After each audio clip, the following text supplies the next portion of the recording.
আসসালামু আলাইকুম, কেমন আছেন আপনারা সবাই? চলে এসেছি আপনাদের মাঝে নতুন আরেকটা ভিডিও নিয়ে। আজকে আমি তাল পিঠা বা তালের বড়া বানাবো। তো ওখানে তাল নিয়ে নিয়েছি পরিমাণ মতো চিনি নিয়ে এখন আমি ভালো করে হাত দিয়ে চিনিটা তালের সাথে মিক্সড করে নেব। পিঠাটা নরম এবং সফট করে তৈরি করার জন্য আমি এখানে 2 পিরিচ চাউলের গুঁড়ার সঙ্গে হাফ পিরিচ মতো আটা ব্যবহার করব। দিয়েছি সামান্য পরিমাণ লবণ, হাফ পিরিচ মতো আটা দিয়ে এখন আমি ভালো করে হাতের সাহায্যে মাখিয়ে নেব। ভালো করে ডোটা তৈরি করে নেওয়া হয়ে গেছে। দেখেন, এখন আমি কড়াইতে তেল দিয়ে দিয়েছি। তেলটা গরম হয়ে গেলে এখন আমি হাতের সাহায্যে অল্প অল্প করে এভাবে তেলের মধ্যে দেব।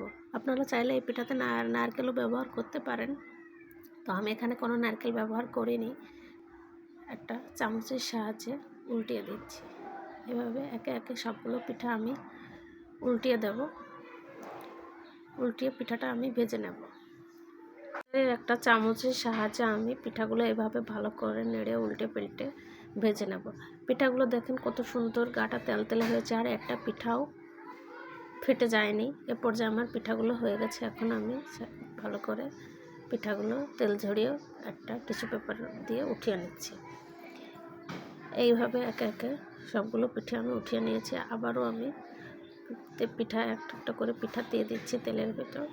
দিয়ে দেওয়া হয়ে গেছে। এ পর্যায়ে আবারও আমি একটা চামচের সাহায্যে নেড়ে চেড়ে সব পিঠাগুলো এভাবে ভেজে উঠিয়ে নিয়েছি। দেখেন পিঠাগুলো দেখতে কতটা সফট এবং গাটা কতটা তেলতেলে হয়েছে। আমার ভিডিওটা ভালো লাগলে প্লিজ সবাই লাইক করবেন এবং বেশি বেশি শেয়ার করবেন। সবাই ভালো থাকবেন, সুস্থ থাকবেন। আল্লাহ হাফেজ।